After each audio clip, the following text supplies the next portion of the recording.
venir a este nuevo foro de Viento Sur, que es además el último que vamos a hacer este curso, así que ya nos volvemos a encontrar a partir de septiembre. Y nada, primero pues también darle las gracias a Traficantes por habernos dejado el espacio. Y bueno, antes de empezar y entrar en el meollo de la cuestión, un par de anuncios publicitarios. Ya están tanto el número 200 como el número 201 de Viento Sur, ¿vale? Que el 200 lleva de título Mundo en crisis, fin de época, y tanto el 200 como el 201 están un poco pues dedicados a analizar esta policrisis que tenemos en todos los niveles, ¿no? A nivel geopolítico, ecológico, económico, político, y ver qué lecciones también estratégicas podemos extraer de ahí, que es también un poco pues, el espíritu que guía el foro de hoy. Y luego también, ahora a lo largo del foro, vamos a pasar unas hojas, ¿vale? Para todas las que queráis inscribiros a Viento Sur, estar informadas de todas las actividades que vamos realizando en la revista para que os podáis apuntar y os vayan llegando los números. Entonces, nada, por ir entrando ya al foro de hoy, lleva por título ¿Qué hacer? Y no solo por la referencia folclórica, que siempre nos gusta también hacerla, sino también porque creemos que estamos en un momento en el que el debate estratégico es fundamental, porque estamos en un momento muy complicado a nivel político, es un momento de desgaste y donde vemos que se están empezando a reconfigurar las fuerzas políticas y sociales que han marcado un poco el ritmo de la última década, ¿no? Y entonces, por un lado, tenemos un avance muy pronunciado de la extrema derecha, que ha ido ganando mucha influencia en todas las esferas de la sociedad y que se ha ganado también un hueco a nivel electoral, y además también que ha sabido como captar y desviar cierto malestar, cierto hartazgo contra las instituciones hacia opciones reaccionarias, ¿no? Y luego, al mismo tiempo, pues tenemos las fuerzas del gobierno atravesando una situación muy delicada, viendo su legitimidad muy tocada. En el caso del PSOE, pues se está arrastrando como una losa de los casos de corrupción y también de incumplimientos programáticos que ha ido acumulando, y luego las fuerzas situadas a la izquierda del PSOE tampoco vemos que se esté encontrando una salida clara a sus dificultades, ¿no? Se han pasado por experiencias diferentes, pues desde el apoyo parlamentario, entrar directamente al gobierno en coalición. Sin embargo, vemos que hay como cierta crisis pues, a nivel de debates internos, a nivel de liderazgos, de confianza en el propio electorado y como buscar las fórmulas con las que recuperar la iniciativa política, ¿no? Y como que vemos que hay una cierta parte de la sociedad que está un poco huérfana de opciones políticas. Entonces, nosotras pensamos que ante este panorama pues hace falta hacer buenos diagnósticos y ver qué hacer, qué horizonte queremos construir, qué estrategia nos puede permitir avanzar, qué programa responde realmente a las necesidades sociales y qué tipo de organización hoy es capaz como de enfrentarse a esa tarea, ¿no? Entonces, sabemos además que no es que todo está perdido, que hay como muchas señales en la sociedad que sí que nos demuestran que hay cosas que se pueden hacer, tanto dentro como fuera de nuestras fronteras. Sí que vemos a opciones de izquierdas muy diversas, pero que sí que muestran como que hay capacidad de construir una alternativa, y quizá pues el caso que nos puede tocar más de cerca aquí recientemente sea el caso de Andalucía. Entonces, bueno, queremos hablar hoy un poco de todo esto, no solo del avance de la derecha o de la crisis de la izquierda, sino también como de las oportunidades que existen para superarla y de todas las tareas a las que nos vamos a enfrentar a partir de ahora. Entonces, para esto tenemos aquí pues, a Lorena Ruiz Huerta, que es abogada, que fue diputada también en la Asamblea de Madrid. Luego continuará Gerardo, que hemos tenido la suerte de que ha podido llegar, que es jurista y que es actualmente diputado de Cataluña en Comú en el Congreso, y acabará cerrando Raúl Camargo, que es militante de anticapitalistas. Entonces, la dinámica que vamos a seguir es un poco la de siempre. Haremos intervenciones de 20 minutos y luego ya podemos pasar un momento a hacer una pequeña ronda por alusiones o algo que os hayáis dejado que queráis comentar, y luego ya abrimos al público cualquier pregunta, cualquier intervención, teniendo en cuenta que a las 9 menos 10 hay que ir cerrando para que no nos riñan. Así que nada, yo lo dejo por aquí y Lorena, pues cuando quieras. Muy bien, pues muchas gracias. ¿Se me oye bien? Al fondo también.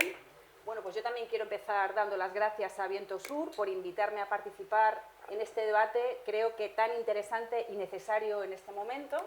Estoy muy contenta de estar aquí. Y empiezo, pues, lanzando esta idea.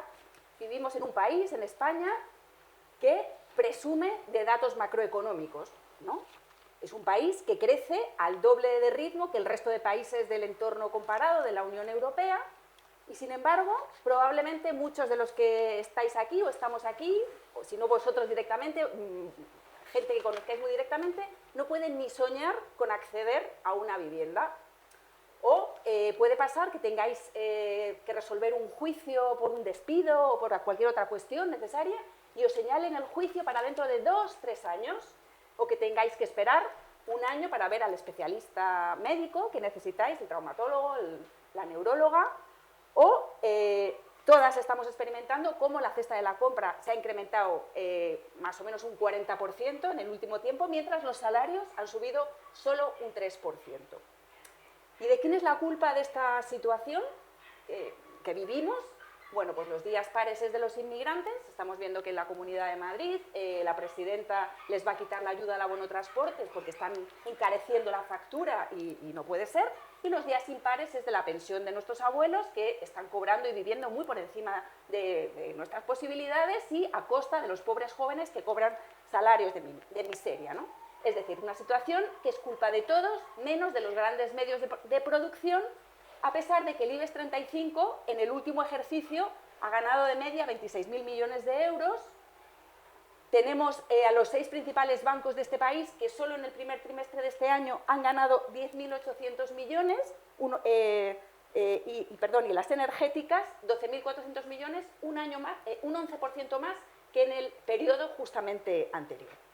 Y esto sucede al mismo tiempo que en la Comunidad de Madrid, por ejemplo, 13.500 personas han muerto esperando en la lista de dependencia.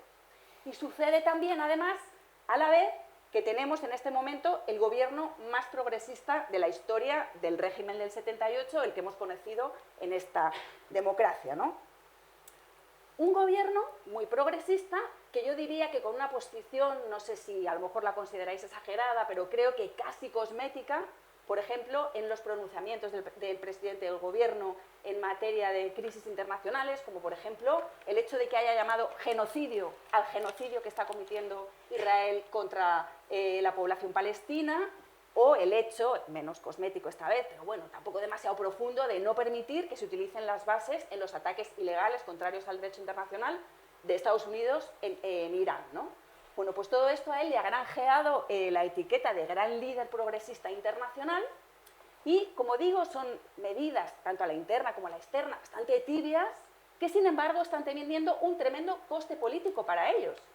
Un tremendo coste en términos, por ejemplo, de, hablamos de que probablemente la imputación o el juicio que se está celebrando contra Zapatero en estos días, que se está instruyendo, puede traer su origen en la filtración por parte de los servicios de información de Estados Unidos del volcado de un móvil que tenía información sobre el presidente Zapatero, con el descarado intento de Donald Trump de hacer tambalearse al gobierno de Sánchez en represalia por las tibiezas que ha hecho contra él. O podemos hablar de también que sufren un claro golpe blando, un golpismo blando por parte de determinados medios de comunicación de la derecha, de la extrema derecha, que publican noticias falsas y claros casos de lawfare judicial que todos y todas conocemos, como la condena del fiscal general del Estado, los juicios a los familiares más directos de Pedro Sánchez, etcétera, por no hablar de unos fascistas que tenemos, nazis fascistas, envalentonados en las calles, agrediendo directamente a antifascistas o haciendo manifestaciones en las que exhiben emblemas prohibidos por la Ley de Memoria Democrática, ¿no? Y uno podría preguntarse, o yo me pregunto, bueno, ¿y cómo es posible que si van a pagar este precio tan alto, pues no aprovechen ya para hacer políticas que de verdad sean progresistas y transformadoras, ¿no? Y creo que a estas alturas de la partida, con el PSOE, en lo que ya le conocemos de tantos años de gobierno, pues sabemos que es un partido del régimen que nunca va a llevar a cabo políticas transformadoras que toquen de verdad al poder y que tienen muy claro que ellos prefieren garantizarse sus puertas giratorias a la salida y que el hecho de tocar el poder cuando se gobierna y hacer políticas, por ejemplo, contra los fondos de inversión y resolver de verdad el problema de la vivienda en este país, pues les crearía muchos problemas, problemas de lawfare probablemente más graves de los que están viviendo, por no hablar de otros ataques más graves, ¿no? Entonces el PSOE es un problema en este país porque se lleva el voto de mucha buena gente progresista que de verdad les da una oportunidad tras otra, porque el PSOE siempre es una cosa en campaña muy diferente de la que luego es cuando gobierna, y porque tiene miedo de la llegada de la derecha. Y además de llevarse el voto de la buena gente, el PSOE tiene el problema de que es un partido corrupto, es un partido que tiene intrínsecamente la corrupción dentro, y aunque es cierto que hay casos de lawfare, como algunos de los que ya he mencionado, y otros clarísimos, tienen en este momento a 2 secretarios de organización, uno en la cárcel y otro en libertad provisional, a punto de ser condenados, etcétera, ¿no? O sea, es muy evidente. Pero tiene también algún que otro caso de corrupción, como más propio de la tía de Mortadelo y Filemón, que fácilmente habrían podido resolver gobernando y con medidas aprobadas en el BOE, como por ejemplo con la modificación del acceso al sistema de elección de los miembros del Consejo General del Poder Judicial, o recientemente, en esta semana, el ministro Bolaños ha aprobado cerca de 700 nuevas plazas de jueces y fiscales.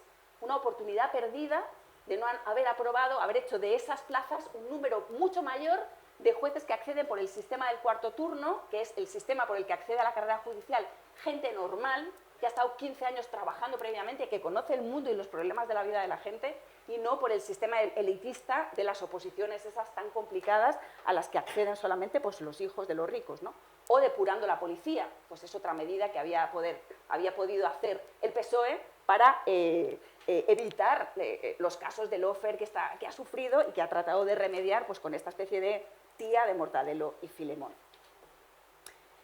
Y esta falta de valentía política del PSOE, junto con los desastrosos casos de corrupción, están llevando a este partido al hundimiento, y ante este hundimiento la única alternativa posible que aparece en el horizonte como plausible es el auge, la llegada de la derecha y la extrema derecha, ¿no?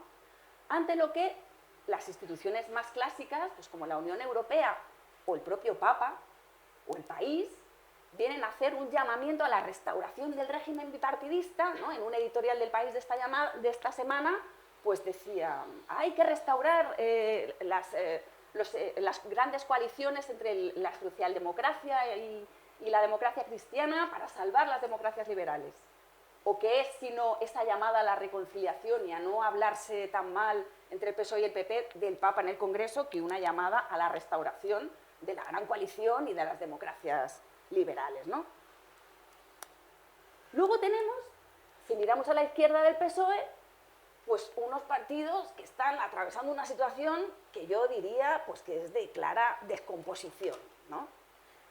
Pues en unos casos, o uno de los motivos puede ser haberse pegado demasiado al PSOE hasta el punto de que son indistinguibles, y luego creo que parte del problema puede venir también de la nefasta cultura política que se ha generado en este espacio del cambio a la izquierda del PSOE, bueno, pues que ha protagonizado la vida política de la izquierda institucional en los últimos 10-12 años, ¿no?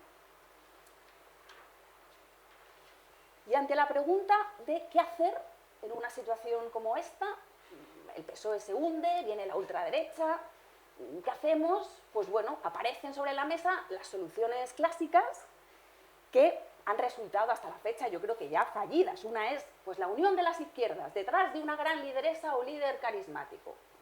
Pues hasta la fecha hemos tenido ya algunas experiencias de esas unidades de la izquierda detrás de lideresas como Manuela Carmena, como Yolanda Díaz, o más recientemente pues, la propuesta de Gabriel Rufián en unos conversatorios que no sabemos muy bien, que ha tenido una serie de conversatorios que no han cristalizado como en ninguna propuesta concreta, porque son proyectos de unidad de la izquierda detrás de un gran líder, detrás de una gran lideresa, que no van acompañados de un proyecto político sólido, que no tocan suelo, que no ensanchan la base, que no construyen proyecto, ¿no? Luego tenemos también el tacticismo de Podemos, siempre tan audaz, acaba de lanzar una propuesta de que una de sus muy valiosas referentes políticas, Yone Belarra, pues va a ser candidata a la Comunidad de Madrid. Parece ser, pues eso, siempre con ese tacticismo, con esa audacia, que un poco lo que hay detrás es el intento de forzar unas primarias abiertas a la ciudadanía.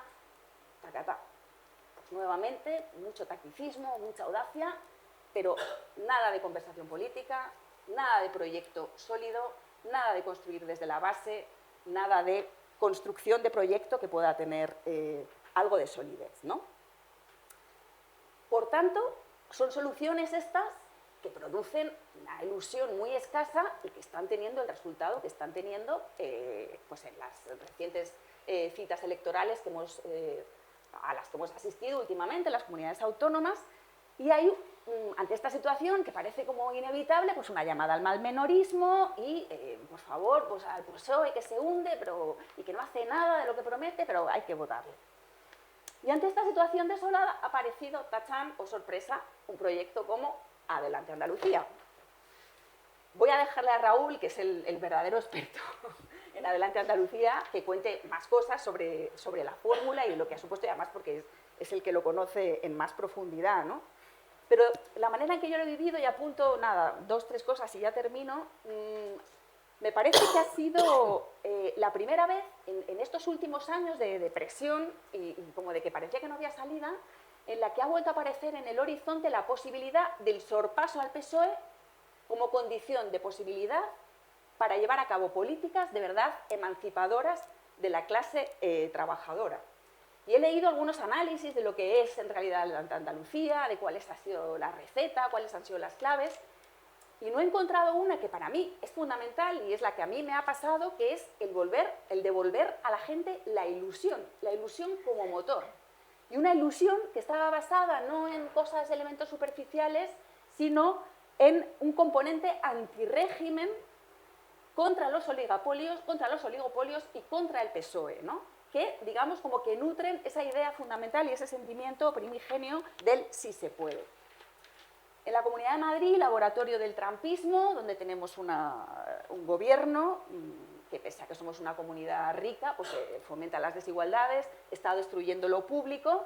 Necesitamos desesperadamente un proyecto parecido o que tuviese esos tintes, esos elementos de Adelante Andalucía, porque ya sabemos, ya conocemos que lo poco que vamos consiguiendo en esta región, o salvar, o mejorar, o ganar en derechos, es gracias a la lucha de los movimientos sociales, de vivienda, de sanidad, de educación. Por tanto, ya sabemos que uno de los elementos de ese proyecto tiene que ser contar con unos movimientos sociales muy nutridos, muy fortalecidos, que hay que trabajar en los barrios, que hay que construir instituciones que creen comunidad y solidaridad, y que hay que trabajar puerta a puerta en los barrios para traer a la gente a este proyecto político, pues un poco de la manera que ha hecho el socialismo democrático de América, que ha llevado a la victoria en Nueva York a Sohran Mamdani, y cómo ha entendido muy bien Más Madrid, que hay que hacer, que acaba de lanzar un vídeo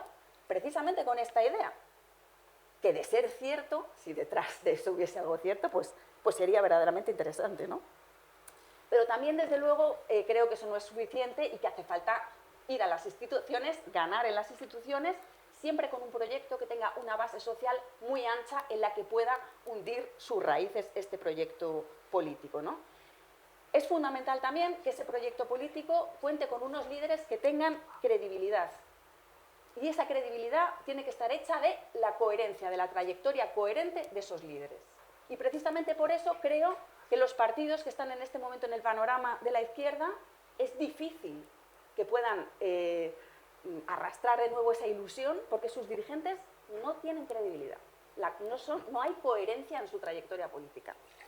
Y por último, el último elemento es que se trataría de un proyecto en el que hay que crear una nueva cultura política que huya de las luchas intestinas y de la violencia política dentro de las organizaciones.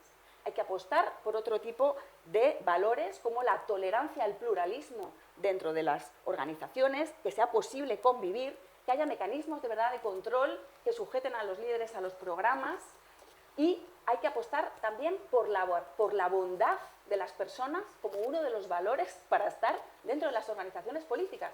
Y esto permitirá que se acerquen personas muy valiosas y que necesitamos que estén y que en este momento sienten alergia a participar o tomar parte de un proyecto político, ¿no? Tiene que ser una organización, por supuesto, antirracista, antifascista, ecosocialista, anticapitalista, republicana, y que de verdad tenga en el horizonte como objetivo superar al PSOE, ser de verdad el partido que quiere gobernar para cambiar la vida de las clases trabajadoras y de los pobres, y no aspirar simplemente a ser pues, una muleta del Partido Socialista, que, como he tratado de explicar, creo que es un problema el PSOE para el proyecto transformador y de izquierdas en este país. Y nada más, muchísimas gracias por escuchar.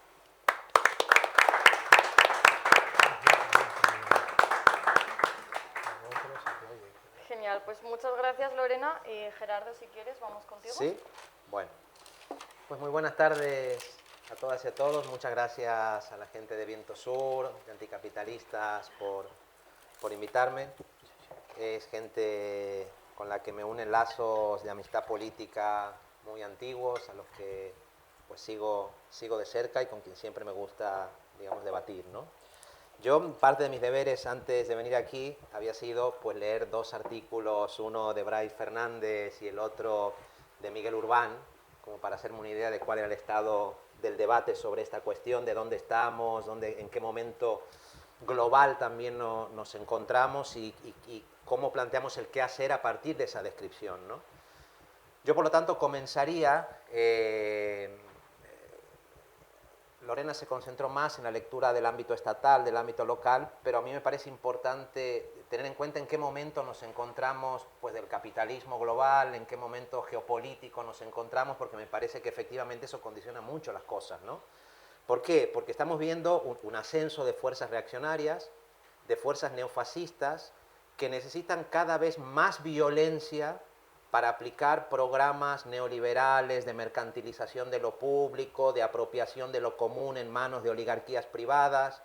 Entonces, una primera pregunta es ¿por qué está pasando esto? ¿Por qué parece que vuelve el fascismo, ¿no? ¿Qué tipo de capitalismo está generando esa vuelta del neofascismo o de fuerzas reaccionarias que no se parecen tanto a la de los años 90 quizás o a la de los años 80, ¿no?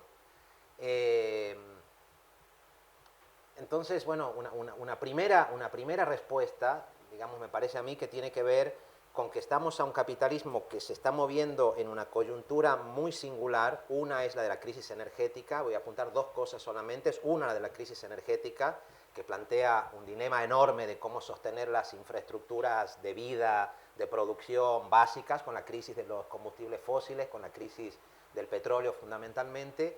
Y la otra es una transición en las formas de producción.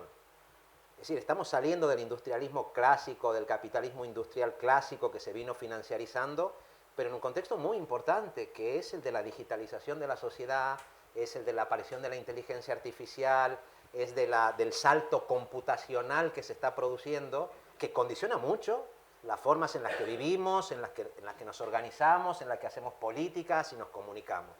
Eso está generando una crisis del régimen capitalista global que a mi juicio se explica sobre todo en el declive de los Estados Unidos como gran potencia imperial. Es una potencia imperial herida, que no hizo esta transición energética, que desesperadamente busca petróleos en todos sitios, que lo hace a través de invasiones, a través de bombardeos, a través de guerra, intentando someter a sus antiguos aliados. La Unión Europea, arrodillada frente a Trump, es un ejemplo, digamos, de todo eso. O sea, una cierta disputa geopolítica en el ámbito internacional, fundamentalmente entre Estados Unidos y China, pero uno podría decir también entre lo que podría ser lo que se llama el sur global o la mayoría global, que comienza a estar articuladas en nuevas formas de organización como los BRICS. Para mí ese es el panorama general de lo que está pasando. Y aquí yo creo que no todas las formas de propuestas reaccionarias tienen el mismo papel, pero las que aparecen dentro del bloque occidental aliado con Estados Unidos tiene una serie de características. Los Milei, las Meloni en buena medida, sobre todo estos gobiernos reaccionarios de América Latina, Noboa en Ecuador, ahora Fujimori en Perú, si efectivamente gana estas elecciones. Es decir, hay una serie de gobiernos, Kast en Chile, que recuperan el discurso neoliberal en este contexto de crisis con una fortísima subordinación a Estados Unidos y con un discurso que recuerda a la de las dictaduras de los años 70. Kast habla como Pinochet, Bolsonaro habla como hablaban los golpistas contra João Goulart. Es decir, hay una recuperación de un discurso que no se plantea como un discurso que respete las reglas básicas de la democracia representativa liberal clásica. Trump estuvo dispuesto a hacer fraude cuando fue derrotado en su primer gobierno y ahora no sabemos si estaría dispuesto a entregar el poder. Ya vemos que está criminalizando a la oposición, al gobernador de California, que está utilizando una policía paramilitar como es ICE, ¿no? para reprimir a la disidencia, criminalizar a la población migrante, disciplinar a la clase trabajadora. Es decir, hay una nueva utilización de la fuerza, de esta nueva etapa de neoliberalismo global, que no sabemos si conduce simplemente a regímenes más autoritarios o si tiene un horizonte más totalitario en realidad.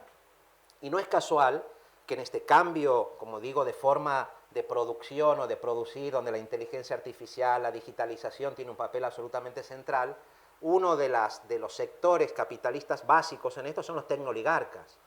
Es decir, que Trump está al mismo nivel que puede estar un Peter Thiel, que está un Elon Musk, que están todos los sectores extractivistas de esta nueva oligarquía global que se caracteriza por una presencia muy fuerte en todo lo que es la inteligencia artificial, el nuevo capitalismo de datos, etcétera, etcétera, ¿no? Para mí esto es una novedad, no es lo que pasaba hace 15 años, o hace 20 años, o hace 30 años. Estamos como en esa novedad, y en esa novedad se produce este intento, en este momento caótico, de ese capitalismo, sobre todo en el bloque occidental, de intentar recuperar la tasa de ganancia, pues criminalizando a la clase trabajadora, dividiéndola, enfrentando a migrantes contra autóctonos, criminalizando a las mujeres y al movimiento feminista, también intentando enfrentar a las clases trabajadoras contra el feminismo. Es decir, las ultraderechas globales están utilizando mecanismos similares para evitar que pueda haber una respuesta de clase, de las clases trabajadoras en un sentido amplio, de las gentes que viven de su trabajo, y para eso no solamente pone mucho dinero a la hora de controlar las redes sociales, de controlar medios de comunicación, de tener comprado parte del poder judicial, sino también de enfrentar a las clases trabajadoras entre sí. Para mí ese es un poco el panorama en el que estamos, por decirlo de manera simplificada. ¿Qué pasa? Entonces ahora viene la pregunta, ¿y aquí qué está pasando? ¿Cómo nos encuentra eso a nosotros?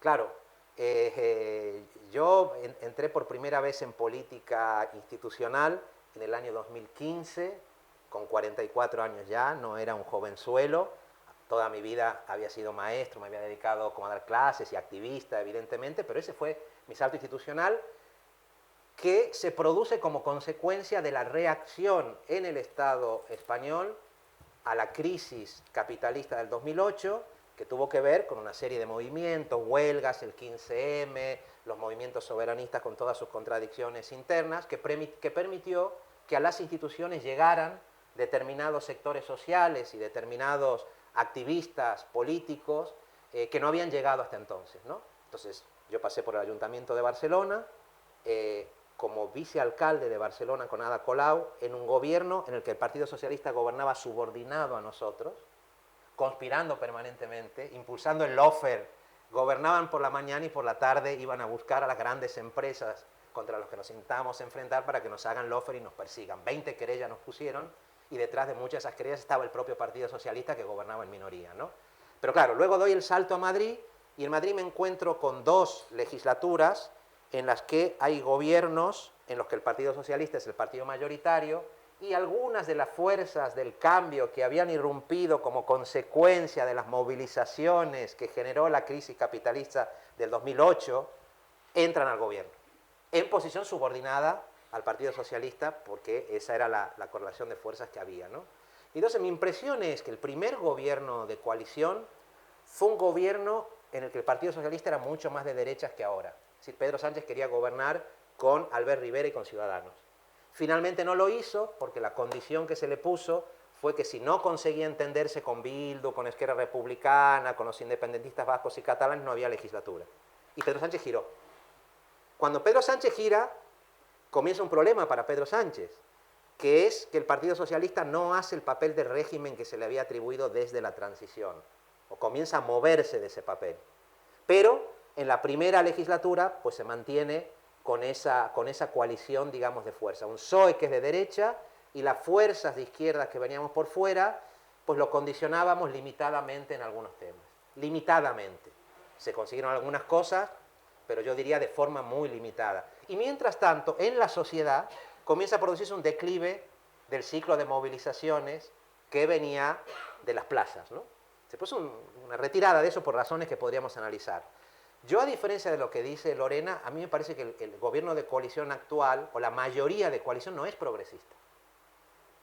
Pedro Sánchez se mueve por razones oportunistas, si se quiere, pero se mueve más hacia los temas de las izquierdas, y en esta legislatura se da cuenta que no tiene mayoría legislativa si no tiene a Junts per Catalunya y el Partido Nacionalista Vasco votándole las cosas a favor. Dos partidos de centro-derecha, que consiguen incluir en el debate estatal cosas que eran impensables en la historia, pues el tema del plurilingüismo, el tema de la amnistía, una serie de cuestiones que refuerzan la idea de que hay un Estado con una composición plurinacional, pero que en el eje social sufre, primero, porque el Partido Socialista no quiere enfrentarse a los poderes fácticos a los que se tiene que enfrentar, por ejemplo, para que la vivienda sea un derecho, es decir, enfrentarte a los rentistas, a los grandes rentistas, no quiere hacer eso, no quiere enfrentarse a la gran empresa, y por lo tanto todos los movimientos que el Partido Socialista da en un sentido social, los da siempre como de manera contenida. Y siempre están Junts y el Partido Nacionalista Vasco amenazando con esto sí, esto no, si van por aquí esto lo aprobamos, y si no, no. Y en el camino me parece que pasan dos cosas que son también muy duras. Una, que comparto plenamente con Lorena, los experimentos de las izquierdas estatales que suponen Podemos y Sumar, con participación de diferentes fuerzas políticas, incluido en nuestro caso Catalunya en Comú, se hunden. Pero se hunden porque no hay una construcción territorial, no hay un arraigo territorial, una construcción de abajo, un cambio de cultura política. Podríamos discutir por qué no se produjo eso, si fue porque el mismo, la lógica electoral que te obliga a presentarse elecciones constantemente parece que estuviera diseñada para que las fuerzas de izquierda se maten entre sí, se peleen entre sí por las listas y no hagan lo que tienen que hacer, que es autoorganizarse, reforzar la construcción desde abajo. Pero entonces lo que pasa en estos años es eso, ¿no? A mi juicio, hay dos experimentos de construcción de la izquierda estatal con algunos injertos de otros territorios, que a mi juicio fracasa y que es donde estamos ahora. La movilización clásica de la que veníamos es una movilización que va a la baja. Estamos en un momento frío en el que comienzan a aparecer algunas cosas calientes interesantes, pero que se están comenzando a gestar. Las movilizaciones de maestros y maestras, que por ejemplo en Cataluña es brutal, los sindicatos de inquilinas, la cuestión de la vivienda, las movilizaciones por Palestina, las movilizaciones a favor de la regularización de las personas migrantes, que a mi juicio todavía no tienen la fuerza suficiente, pero condicionan al Partido Socialista para que no se derechice del todo. Ahora, cada vez que el Partido Socialista no se derechiza como querrían que se derechizara los poderes fácticos, el Partido Socialista es objetivo de una persecución brutal y criminal por todas las vías posibles, con ayuda de Estados Unidos, con cloacas policiales, con jueces. Entonces el problema tiene que ver también con lo que planteaba Lorena, y en eso estoy de acuerdo, que el Partido Socialista, como es un partido de régimen, que no acabó de hacer ese cambio interno, y no basta con que Pedro Sánchez, por ser listo y audaz de un giro, como el Partido Socialista no hace eso, es incapaz de detener esa ofensiva que está sufriendo. Yo creo que a esta legislatura le queda muy poco, entre otras razones por eso. Porque el Partido Socialista, en lugar de tener una idea, de decir, a ver, si tú vas a hacer pactos con Indepe, con Roscos, o que están fuera o dentro del gobierno, lo que te va a pasar en cualquier manual es A, B, C o D. ¿Qué tienes pensado para hacer eso? No, pusimos a Marlaska en Interior para democratizar la policía. No, pusimos a Bolaños para que pacte con el PP, el Consejo General del Poder Judicial y... Es decir, yo no veo en el mundo del Partido Socialista gente capaz de ejercer las tareas que deberían ejercerse para que esta ofensiva reaccionaria no se imponga. Y el resto de las izquierdas, pues estamos en un mal momento en el que se cometieron, digamos, muchos errores, algunos forzados, otros que se podrían haber evitado claramente, y ahí veo que hay un problema, digamos, serio. Pero si nos fijamos, por ejemplo, en el caso Zapatero, Zapatero es un señor que por lo que estamos viendo ahora, a mi juicio, no tiene ni punto de comparación con lo que fue Aznar, Rajoy o el delincuente Felipe González, pero hay muchos indicios de que en algunas cosas se comportó como un viejo miembro del bipartidismo. Te regalan unas joyas, aparentemente porque los contratos que se hicieron con el rey del AVE a la Meca, pues los jeques saudíes te daban unos regalos, Zapatero pensó que esto no es tan grave, lo meto en la caja fuerte, no sé qué. Pero luego ese mismo Zapatero es verdad que fue el que por la noche se dedicaba a apoyar gobiernos progresistas de América Latina, que en muchos casos eran antiimperialistas, a intentar abrir un cierto vínculo con China, que en el contexto, como decíamos, de declive imperial de los Estados Unidos es objeto también de liquidación inmediata, pero que se hizo de una forma un tanto frívola, ¿no? Sin que el Partido Socialista estuviera preparado para eso, y sí que en el resto de las izquierdas, creo yo, y esto nos afecta a todas y a todos, que tenemos una visión más transformadora, tuviéramos la fuerza suficiente o hubiéramos construido el arraigo suficiente para que eso sea posible, ¿no? Y entonces aquí es donde a mi juicio se plantea el qué hacer. Claro, el qué hacer nunca puede ser rendirte, evidentemente, y esperar que esta gente, digamos, avance, ¿no? Yo creo que hay cosas que dependen de lo que podamos hacer nosotros aquí y otras de cosas que pasen en el mundo. Por ejemplo, lo de la inteligencia artificial y lo del capitalismo cognitivo y tal tiene una implicación muy clara en el ámbito militar. A mí eso me sorprende. Pensar que en cualquier momento nos pueden geolocalizar, enviarnos un dron y eliminarnos a todos, de manera... Eso antes no era así, se tenían que currárselo un poco más si nos querían eliminar o hacernos salir del mapa. Hoy no. Y entonces, si una fuerza antagonista a eso está totalmente desarmada frente a todo eso, o sea, ¿cómo se hace? Es una primera pregunta que es durísima de planteársela. No va de Mani solamente, ¿eh? No va de solamente estar en los barrios. Ellos que están armados financieramente, judicialmente, militarmente, ¿qué se hace del otro lado? O sea, ¿se puede derrotar a Trump sin que Trump no sufra una derrota militar? Yo creo que no. Ahora la acaba de sufrir, porque parece que lo dirán, dicen que es una derrota militar. Y eso quizá afecte lo que le pase a Trump en noviembre, en las elecciones, y a partir de ahí, si ese castillo de naipes cae, igual eso puede hacer que tengamos más oxígeno para contrarrestar los ataques de la ultraderecha. Pero a mi juicio esa es una gran pregunta. A mí me conmueve, yo soy latinoamericano de origen, me conmueve ver al campesinado indígena, peruano, boliviano, las cholitas de Bolivia saliendo casi con dinamita debajo de las polleras, ¿no? Para enfrentarse al golpe que está en marcha en Bolivia, o que está en marcha en Perú, aunque sea, digamos, con trampa en las urnas. ¿Es suficiente eso para parar un golpe fascista? ¿Se puede hacer cuando ocurre eso? Hay que mirar al sur, ¿eh? El sur es un laboratorio. Y entonces yo con eso, y con esto acabo, suscribo todo lo que planteaba Lorena ahora. Yo estoy contentísimo con lo de Adelante Andalucía.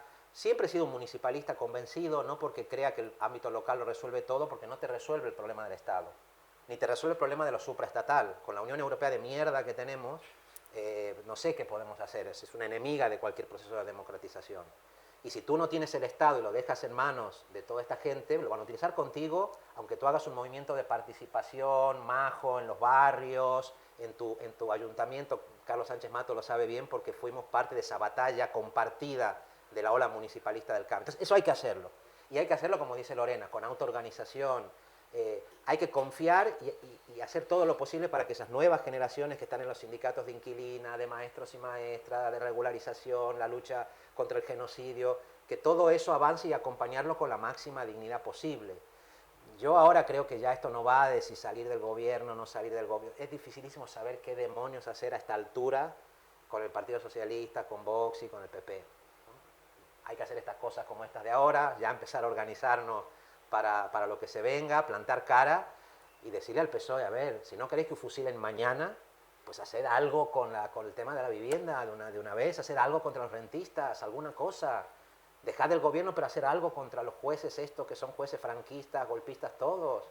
O sea, no dejéis aquí una policía que todavía forma parte de las cloacas, ¿no? O sea, yo creo que eso hay que trabajarlo y no lo doy por perdido porque la mayoría global, que no está en Europa, está resistiendo. Está resistiendo en África, está resistiendo en América, en condiciones durísimas, ¿eh? Porque un día te bombardean, un día te envían no sé qué, un dron y no es fácil, digamos, no es fácil como hacerlo en otras épocas, pero me parece que eso existe y que es posible que esas fuerzas de ultraderecha que están organizadas en torno al trumpismo, si el trumpismo es derrotado y es golpeado, tengamos una posibilidad. Si lo que hace Mamdani, pero no solo Mamdani, sino la gente que se está movilizando en Seattle, la gente que venía del Black Lives Matter y se organiza para que no la maten, si hasta un señor como Robert De Niro, que tiene 80 y pico de años, sale y dice las verdades que no dice casi nadie en los Estados Unidos, quiere decir que hay como una posibilidad. Y en ese sentido el internacionalismo está más justificado que nunca con esa organización desde abajo, con un programa que tiene que ser anticapitalista, yo eso lo veo nítidamente, aunque tenemos que buscar las formas de hacer pedagogía sobre el anticapitalismo, que no es evidente para mucha gente. No es evidente para los que estamos aquí y para los que leemos Viento Sur, pero no es tan evidente.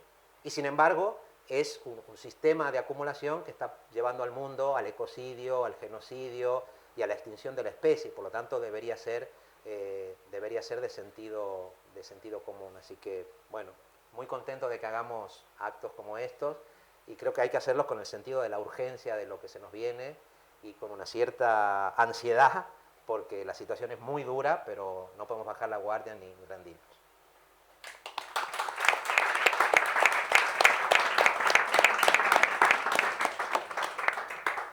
Vale, pues muchas gracias y Raúl, cuando quieras.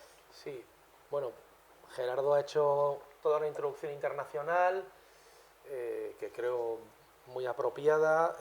Yo también quería empezar por ahí, ¿no? O sea, celebramos este foro en un contexto donde las fuerzas reaccionarias globales están en ascenso. Vale, sí, espera, no sé. Bueno, lo tengo por aquí. Digo que celebramos... Está apagado, creo. Ah, está apagado.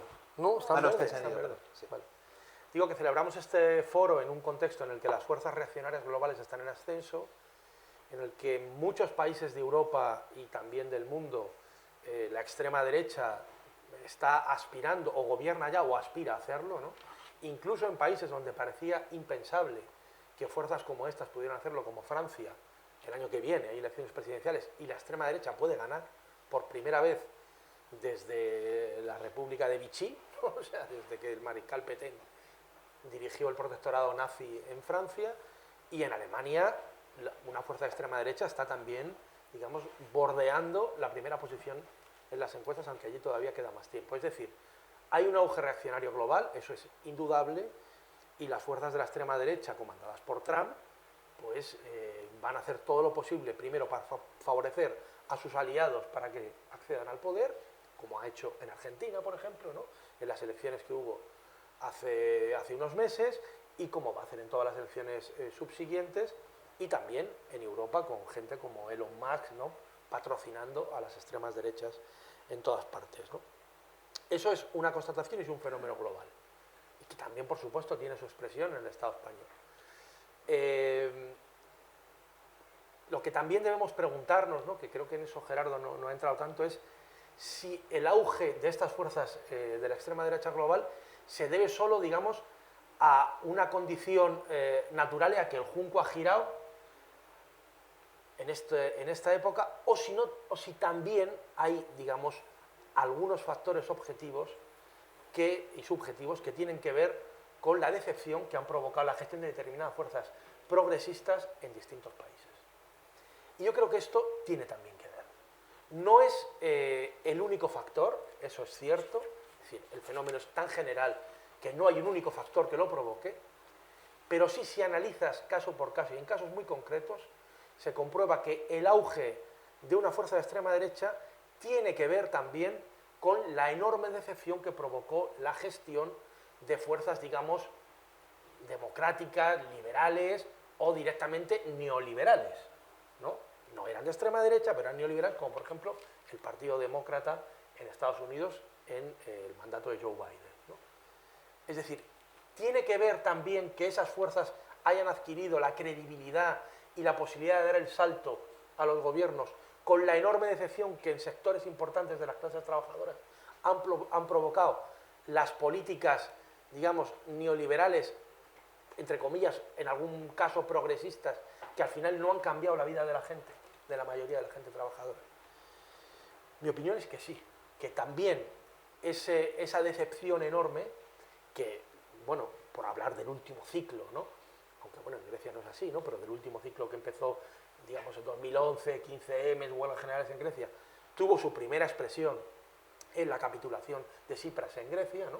Que eso, bueno, pues en toda la oleada aquella donde pensábamos que se podían cambiar las cosas a nivel europeo, que había una oleada global, todos los movimientos sociales, ¿no? Bueno, la capitulación de Tsipras marca el límite.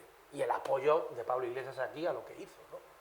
Ahí, o sea, muy pronto, estamos hablando de finales de 2015, muy pronto, un ciclo que había empezado, bueno, en Grecia un poco antes, ¿no? En 2012, pero aquí en 2014, muy pronto ya se vio que estas fuerzas, este auge, digamos, esta ola, ¿no?, de movilización global y sus representaciones políticas iban a aceptar los límites y el marco que imponía la Unión Europea, en el caso de Europa.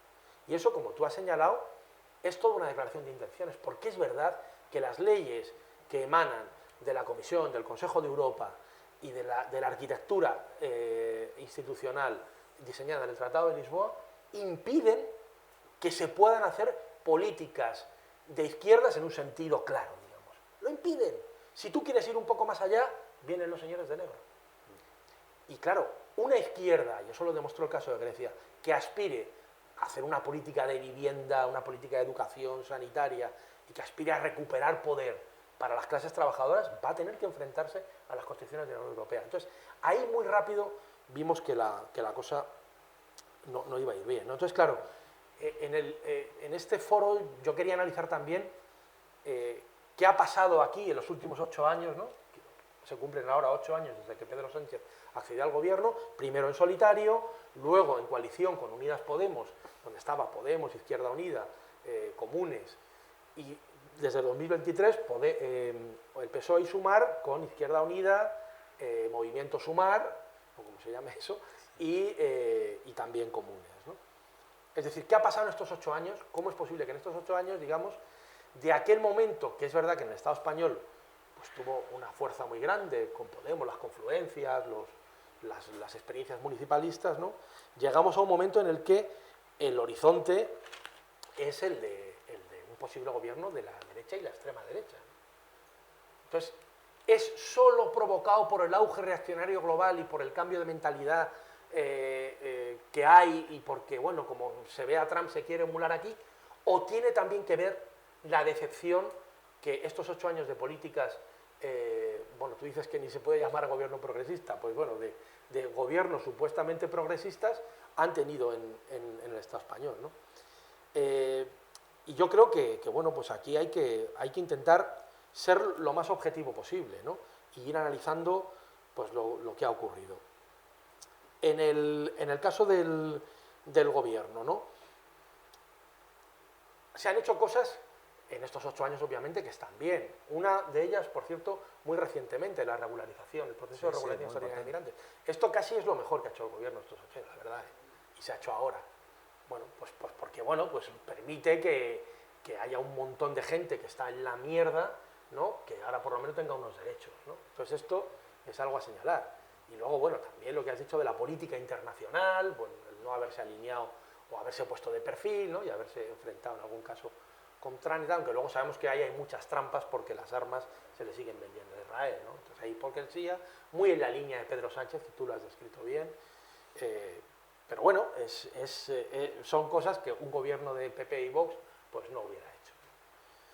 Pero luego, claro, o sea, hay 2 grandes promesas que ya hizo Sánchez en el 2018, que luego se reiteraron con el acuerdo de gobierno de 2020 entre PSOE y Unidas Podemos, y que ya no sé, porque claro, obviamente después del 2023 ganaron, hicieron coalición, pero no había mayoría para aprobar nada. ¿Por qué Sumar y las otras fuerzas entran en un gobierno que saben que no va a poder aprobar ni una sola ley si no es con el concurso de la derecha, del centro derecha PNV o de la derecha dura Junts? Porque Junts es un partido de derecha, yo no lo calificaría ni de centro derecha, ¿no? Ahora mismo es un partido de la derecha dura, catalana, y en plena competición con Alianza Catalana por la extrema derecha, ¿no? ¿Por qué se entra en un gobierno cuando sabe que es prácticamente imposible aprobar leyes progresistas, ¿no? Pero en todo caso, claro, había 2 grandes temas, ¿no? La derogación de la ley Mordaza, que era muy sentida por los activistas sociales que la sufrieron en el pasado ciclo de movilización, y el asunto de la vivienda, ¿no? Provocar, o sea, dar un giro a las políticas de vivienda para que la gente trabajadora y especialmente la gente joven pudiera tener un acceso a la vivienda. En estos 2 temas no se ha hecho prácticamente nada. Ahora he leído que quieren hacer otra vez de la ley Mordaza, joder, pero es que se va a acabar la legislatura, llevan 8 años. Y no se ha hecho nada, y en la anterior legislatura hubo mayoría para haber cambiado esto de arriba abajo, para haber derogado toda la ley de Rajoy. Había peleas entre los... Claro, y no se hizo, ¿no? Porque Bueno, pues no se sabe por qué, porque no hubo voluntad suficiente o porque alguien no se plantó y dijo, o se aprueba esto o no votamos los presupuestos y nos vamos del gobierno, que es la única forma que entiende un partido como el PSOE, pero no se hizo.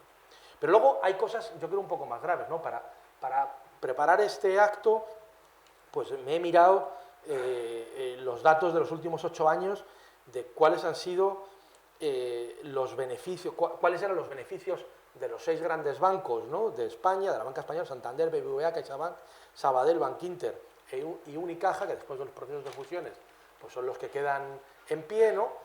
¿Cuáles eran en 2018 cuando entró el gobierno y cuáles son ahora? Bueno, fecha 2025, porque de 2026 todavía no hay datos, ¿no? Sí, el primer trimestre. Bueno, pero no, digamos, no de todo el año. Claro, unos bancos, por cierto, que habían sido dopados por el Estado con cientos de miles de millones de euros durante la crisis para rescatarlos, porque si no se hundían por cuando la crisis financiera y la crisis de la vivienda, ¿no? Es decir, que tenían que devolver dinero, ¿no? O sea, podía habérseles puesto un impuesto especial para devolver aquel dinero. Pues en el 2018 sus beneficios fueron de 14.846 millones de euros y en el 2025 fueron de 34.000 millones. Es decir, los beneficios con un gobierno de los grandes bancos, con un gobierno supuestamente progresista, se han incrementado en un 120% más del doble. Joder, si un gobierno ya de izquierdas que haga políticas meramente redistributivas, ¿no?, necesita dinero y el dinero se consigue por los impuestos, ¿no?, ese dinero debería haberlo sacado también de un impuesto especial a la banca. Y sin embargo la banca ha seguido multiplicando sus beneficios hasta tener ahora beneficios récord. Nunca habían tenido tantos beneficios como durante estos últimos 8 años. Y eso es un poco complicado con un gobierno que se ha dicho de izquierdas. Y también está en el origen de la desafección que se provoca. E igual con el IBEX 35, las grandes empresas que estarán haciéndole mucha laufer a Pedro Sánchez, pero joder, no les ha ido nada mal con él, ni con su gobierno, ni a los bancos, ¿eh? No les ha ido nada mal. 39.000 millones de euros de beneficio en el 2018, 60.000 millones de beneficio en el 2025, un incremento del 65%. Claro, estos datos hay que mezclarlos con cómo están las clases trabajadoras, cuál ha sido su evolución también en terreno puramente, digamos, económico y social en estos últimos 8 años. Y aquí también hay datos pues, que no dejan muy bien parado al gobierno, ¿no?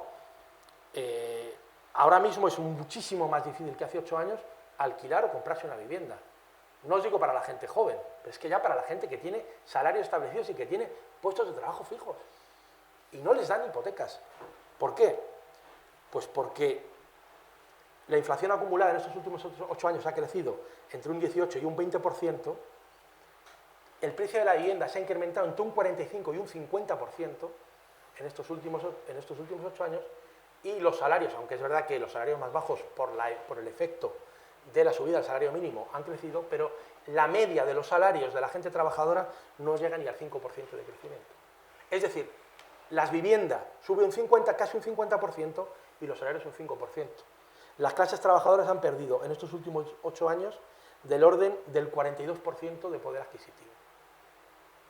Claro, estos son datos, digamos, hay muchos más terrenos en la política y obviamente esto no es solo lo que conforma una acción del gobierno, pero un gobierno supuestamente de izquierdas tendría que presentar mejores datos y no un incremento brutal de los beneficios de los grandes bancos y las grandes empresas a los que no se ha querido ni tocar, con impuestos fuertes que pudieran ayudar luego a redistribuirlos para educación, para sanidad, para servicios sociales, para vivienda, y una pérdida de poder adquisitivo brutal por parte de las clases trabajadoras y las clases bajas, y clases obreras, proletarizadas y demás, ¿no?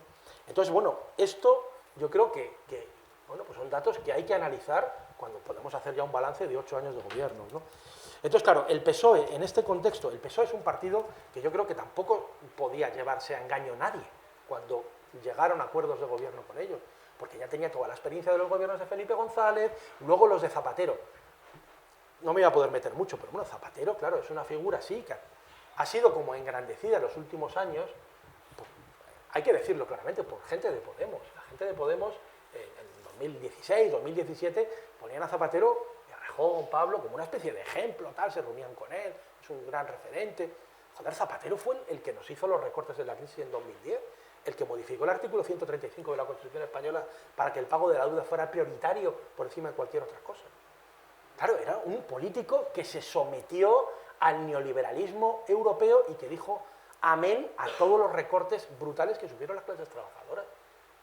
Y luego, claro, bueno, pues hay muchos indicios y en mi opinión pues ha ejercido un papel de lobby, seguramente menor que el de Aznar y González, porque es verdad que hay un lawfare y que los jueces van a por ellos ahora, eso es evidente. La agenda judicial está claramente encaminada a zurrar al PSOE y a todo lo que esté cerca y a irle quitando importancia a los casos que tiene el PP, que son muchísimos también. Eso es cierto, pero esta gente no se los puede poner de referentes. Zapatero ha trabajado como lobista. Y Felipe González también, ahora es una persona de extrema derecha, ¿no? Ya lo vemos. Pero no se podía llamar a engaño. Entonces, en aquellos momentos en los que se firma un acuerdo con el PSOE, que por cierto, esto fue finales del año 2019. También aquí quiero hacer un poco de memoria y sacar un poco la cara por anticapitalistas, ¿no? Porque fuimos de las muy pocas corrientes políticas, a escala estatal yo diría la única, que ya en aquel momento, con aquel acuerdo que tenía una letra, hablaba de derogación de la ley Mordaza, y hablaba de temas de vivienda, de muchas cosas, era un acuerdo que lo leías y tal, pero dijimos claramente que era un acuerdo que en uno de los puntos ponía: todas las políticas desarrolladas por este gobierno tendrán que estar sometidas a los acuerdos llevados a cabo dentro de la Unión Europea. Nosotros lo señalamos en nuestra declaración. Esta cláusula invalida muchas de las propuestas políticas que aparecen luego en otras. Porque si se desvían mucho de los objetivos marcados por Bruselas, vendrán otra vez a decir, no, esto no se puede hacer. Entonces, ahí pensamos, ¿no? Un gobierno, una de las 4 mayores economías de Europa, con esas constricciones y con ese partido que ya era conocido y que ya tenía, en nuestra opinión, tendría que haber llevado una reflexión de las izquierdas si lo que se priorizara era la apuesta estratégica y por la construcción pausada y lenta, que en un contexto como este, digamos, y en países capitalistas avanzados como el que estamos, entendemos que es la única propuesta para poder construir esos contrapoderes y esas organizaciones de las que hablamos, en haber pensado un poco a largo plazo. Aquí, las únicas fuerzas de izquierda que, en mi opinión, van a poder mantenerse en el próximo ciclo son las que piensen a largo plazo, las que no sometan todo, digamos, a la tiranía del último minuto o del último cuarto, ¿no? Y ahí creemos que sí hubo un error por parte de esas fuerzas políticas que ahora pues están pagando de una forma u otra. Crisis internas, desafección, pérdida de jóvenes, muy importante. Muchas de las fuerzas políticas de izquierdas que tenían juventudes grandes las están perdiendo. Muchos se están yendo a opciones, digamos, comunistas, ortodoxas, duras, que nosotros también tenemos diferencias, ¿no? Pero claro, vienen de comprobar que lo que le decían sus mayores al final no era verdad, ¿no? Comunismo, tal, no sé qué, vamos a construir organizaciones marxistas, y luego te sometes a todas las tonterías, ¿no?, que tiene que aprobar un gobierno, como por cierto, Gerardo, que yo sé que tú no lo votaste, el otro día, ¿no?, muchos diputados de Sumar y de Izquierda Unida votaron una enmienda en el Congreso que ponía que se tenía que permanecer en la Unión Europea de forma irrevocable. Izquierda Unida no. Bueno, creo que algún diputado, pero bueno, hubo varios diputados del grupo de Sumar, ¿no? Izquierda Unida, creo que sí, que hubo uno, pero que dijo que se había equivocado. Sí. Quiero decir, coño, esto es tener una desorientación total, ¿no? Votar una cosa así, ¿no?, que te pone el Partido Socialista. Bueno, yo creo que, y ya por ir terminando, ¿qué hacer, no? O sea, con este panorama, ¿qué hacer? En mi opinión, es imprescindible, en nuestra opinión, levantar de nuevo una izquierda de ruptura. Esto es un concepto que está utilizando ahora Mélenchon. Nosotros tenemos diferencias, y nuestra organización allí en Francia pues no está, digamos, dentro, aunque sí van a apoyar, ¿no? Pero creemos que es un dirigente, un movimiento que ha podido aguantar un poco mejor en la izquierda, ¿no? De hecho, la única izquierda, digamos, a nivel de masas que aguanta es esta, ¿no?, la Francia insumisa, porque supo que había que estar enfrentado a los distintos poderes, porque no se sometió en su momento al Partido Socialista y combatió el giro a la derecha del Partido Socialista, y porque no quiso, digamos, tocar poder antes de tiempo, y ahora tienen un movimiento que puede llegar a la segunda vuelta en Francia, puede llegar. Y él habla, y creo que es un concepto, izquierda de ruptura. Mirad, para conseguir reformas, hasta las reformas más reformistas que nos podamos echar a la cara, Hace falta que exista esto, una izquierda que la gente perciba como una izquierda que no está inserta dentro de los marcos del régimen y que se sitúa por fuera. Esto que Enrique Juliana habla, todos están dentro, ¿no? Todos dentro, ¿no? Un artículo que escribió, muy brillante y tal. Pues hace falta una fuerza que se sitúe fuera de eso, fuera de los bloques, del bloque social liberal y del bloque neoconservador. Que tenga claro que no son lo mismo, pero que esté fuera. Que no la puedan, digamos, domesticar, que no la tengan atada con una correa, ni con ministerios, ni con acuerdos de legislatura que sean tal, ni con chiringuitos, ni con lo que sea. Una izquierda de ruptura. Esto es importantísimo en el ciclo que vamos a inaugurar, y una izquierda luego, bueno, pues que sea coherente entre lo que diga y lo que haga, y que tenemos ahí un ejemplo en Adelante Andalucía, que bueno, es en Andalucía, bien, y es verdad que está el componente andalucista, pero también ha tenido mucho peso, que eran la izquierda que estaba allí, que no estaba en el gobierno, y que podía criticar tanto al PSOE como al PP. Eso da mucha fuerza ahora, porque hay mucha gente que también siente, incluso gente trabajadora, y que acaba votando a la derecha, lamentablemente, que el PSOE ha traicionado sus aspiraciones, por cosas como las que he dicho, por datos como esto, porque los niveles de vida han bajado de la gente trabajadora. Y por eso hace falta fuerzas implantadas en movimientos sociales, con programas claros, con programas que sean transformadores de verdad, rupturistas, que apuesten, en nuestra opinión, un punto fundamental, por no cogobernar con el PSOE. Eso creemos que es fundamental. Y que luego tenga normas, digamos, ético-morales internas que impidan un poco lo que ha dicho Lorena y que impidan también que, por ejemplo, de repente se acabó con los límites salariales allí dentro, ¿no? En Podemos por lo menos, y quiero que en otras fuerzas igual, y también con los límites de estancia temporal en cargos públicos.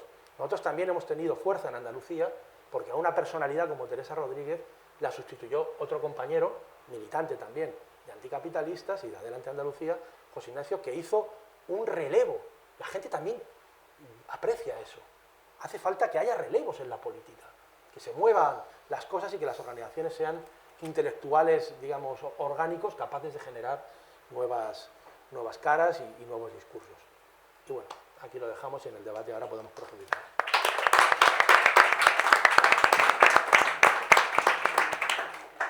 Vale, pues muchas gracias. Como vamos de momento bien de tiempo, podemos, si queréis, hacer una ronda rápida, entre 3 y 5 minutos cada uno, si queréis, como que os habéis dejado algo en el tintero, alusiones o cualquier cosa, Vale. decidme, y luego ya después de esto abrimos al público.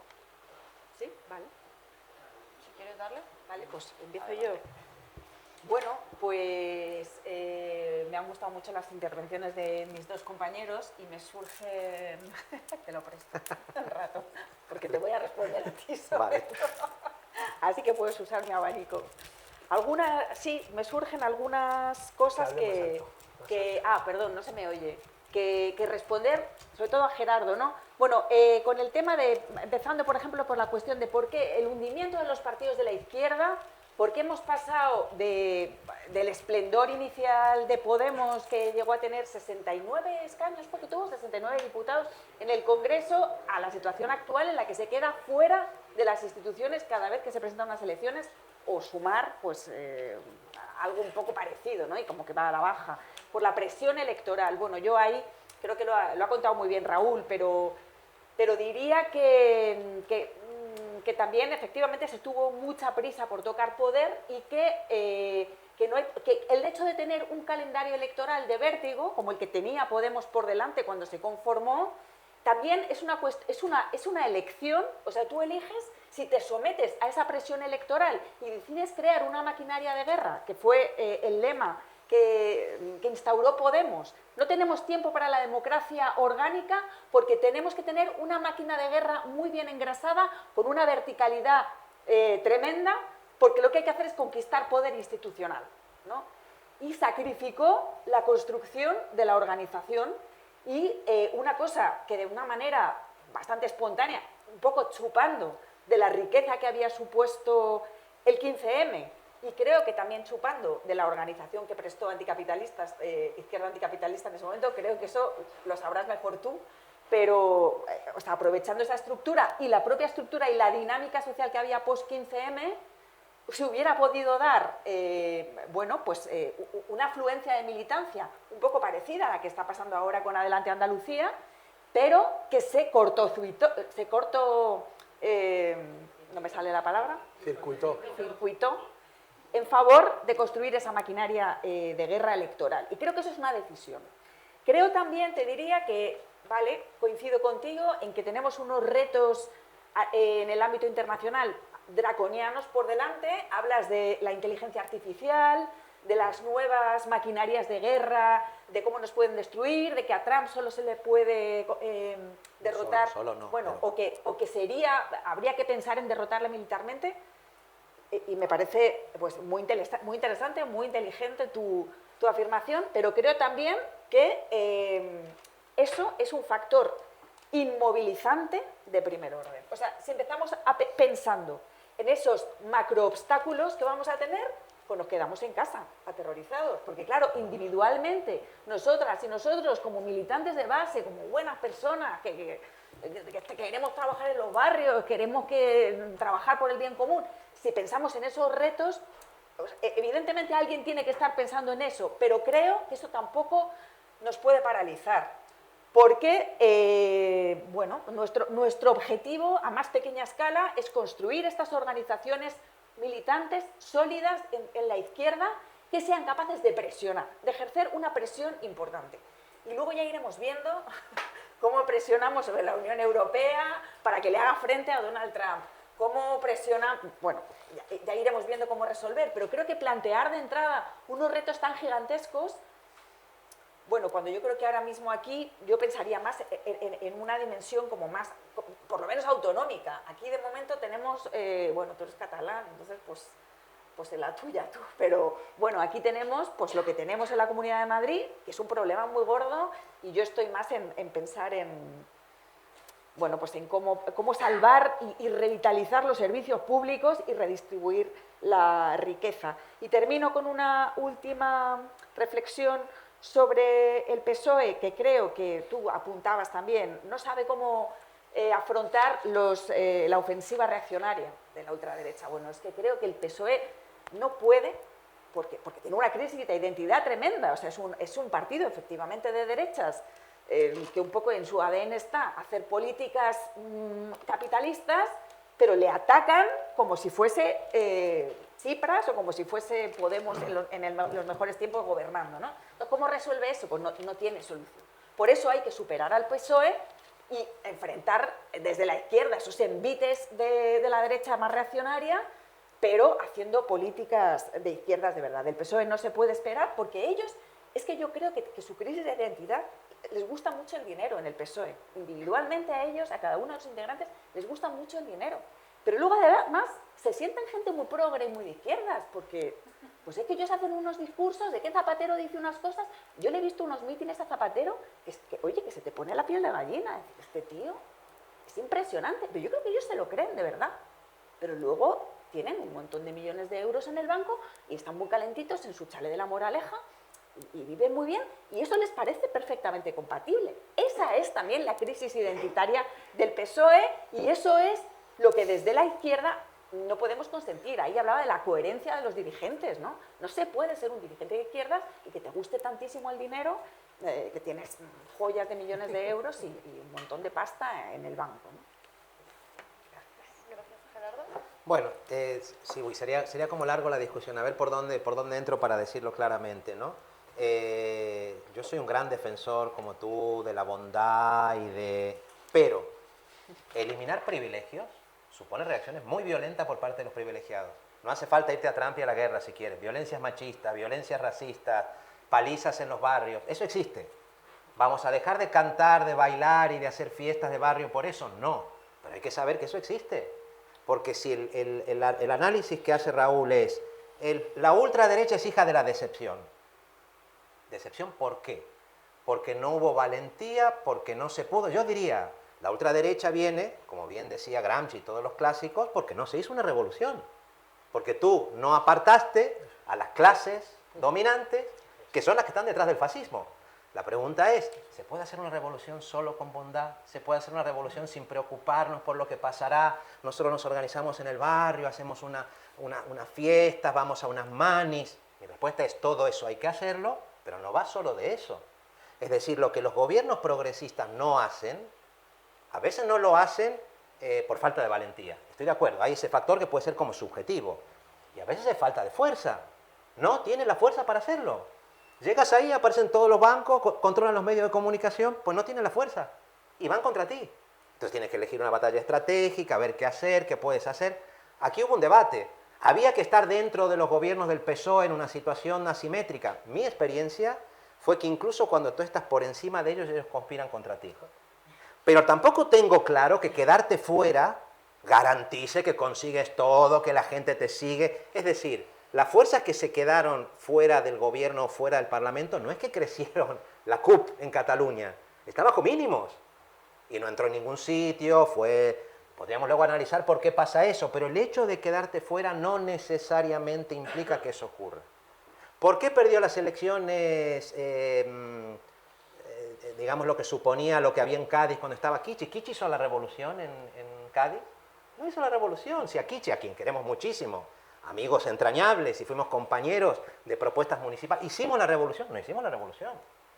Hicimos muchas reformas, tuvimos una vocación transformadora muy profunda, fueron despiadados contra nosotros, y yo creo que hicimos cosas importantes, cosas que eran objetivamente progresistas, insuficientes, pero se sembraron las semillas de algo que hecho a gran escala podría haber funcionado. Y a veces vale la pena hacer esas cosas simplemente por eso. A Mélenchon, yo estoy de acuerdo, a mí me gusta la propuesta de la France Insoumise, y hay cosas de Mélenchon que pueden no gustarnos del todo, pero claro, cuando a Mélenchon le preguntan, ¿y qué ejemplo hay para la France Insoumise de lo que hay que hacer? España. España es una prueba de que se puede gobernar con el Partido Socialista subordinado, que se puede hacer. No, obviamente él no lo dice de las políticas concretas, pero quiero decir, cuando la Unión Europea te tira los caballos en contra, tú puedes hacer algo fácil. No votar por la proposición del PSOE que dice permanezcamos para toda la vida. Eso lo puedes hacer. Pero enfrentarte a la troika, cuidado. Tsipras no lo hizo. La pregunta es, ¿quién lo hizo? ¿Lo podía hacer Grecia estando sola? Hay como un gran debate que se nos abre ahí, si Grecia sola. Nosotros salimos en el Ayuntamiento de Barcelona con banderas griegas al balcón. Ese día yo pedí permiso, le dije a Ada, ¿podemos poner una bandera en el balcón? Y ella, una mujer de un movimiento popular, me dijo, si hay más de 300 personas en la plaza o 200, pon la bandera en el balcón. Resultado, tuve que bajar, no la pude colgar en el balcón porque éramos 50. Había 50 personas en la Barcelona rebelde y tal, que entendían lo que estaba pasando en Grecia. Con esto solamente quiero complejizar el debate que estamos haciendo, porque si no, nos estamos absolviendo todo. Yo soy muy crítico con mi propio espacio político, siempre digo que soy una minoría en mi espacio político, influyente pero una minoría, pero creo que, porque si no parece que, es decir, se ha producido una concentración de fuerzas brutal en el capitalismo en estos últimos años, en todos los países del mundo. La concentración de riqueza es esa. Pregunta, ¿dónde se detuvo esa concentración de riqueza y por qué? Y no se detuvo. Yo creo que al gobierno de Pedro Sánchez no le perdonan lo que está haciendo, no tanto por lo que hace, sino por lo que no permite hacer. ¿Por qué? Porque estas élites, estas oligarquías querrían ir mucho más allá de lo que están yendo. Son voraces en su codicia y en lo que quieren. ¿Eso justifica al gobierno? No, porque yo creo que el problema del PSOE es que como no es un partido que confíe en el desborde popular, en la movilización. A mí cuando me preguntan, ¿qué no harías igual si estuvieras, por ejemplo, en el Ayuntamiento de Barcelona? Pues yo no sé, yo creo que cada medida que implique confrontar con un gran poder fáctico te obliga a convocar a la gente a movilizarse en la calle para luchar desde la calle porque esa medida se imponga. Nosotros no lo pudimos hacer. No sacábamos a la gente a la calle con cada medida. ¿Es garantía que sacando a la gente a la calle vas a evitar que los locos? Tampoco lo sabemos. Han hecho tantas cosas, criminalizado todo. Yo con Podemos tengo mis diferencias, pero fueron brutales también con ellos. Las cosas que iban sacando, cada cosa, te robaban el móvil, te lo publican no sé dónde, aparecía un juez que te decía... finalmente no pudimos ser amables. El poema de Brecht, cuando hablabas de la bondad, yo pensaba en eso de Brecht, ¿no? No nos dejasteis ser amables. Nosotros que queríamos la amistad y la amabilidad y el amor en el mundo, fuisteis tan cabrones que no nos dejasteis y nos convertisteis casi en peores personas de lo que éramos cuando llegamos aquí. No quiero absolver a nadie, pero sí, tengamos eso en cuenta, porque si adelante, en lugar de tener 9 diputados, llega a tener una mayoría que le permita gobernar en Andalucía, muchos dilemas se volverían a plantear, salvo que hubiera pues una revolución peninsular. Yo confío en el municipalismo como la fuerza que puede igual generar eso si en toda la península se coordinan en esas iniciativas. Y si tienes Bilbao y luego tienes no sé dónde en Castilla y luego tienes Andalucía, Confío más en eso que en las propuestas estatales, que me parece que son más complicadas. Pero incluso adelante Andalucía, con dirigentes nuevos, con valentía y con ganas, pues tendría que responder estos dilemas. ¿Y cuando comienza el lawfare? ¿Y cuando te vienen a perseguir? ¿Y cuando la policía, ¿no? Cuando Kichi decía, ya, pero tengo que poner el barco este, sí, tiene armas, pero claro, produce armas, pero son puestos de trabajo. Y Kichi era un revolucionario. Y Tere era una revolucionaria, pero también se encontraron con él. Entonces, nada de parálisis, a movilizarse, pero con conciencia palestina un poco, ¿no? Los chavales en Palestina siguen bailando a pesar de todo, pero saben lo que significa cuando alguien decide.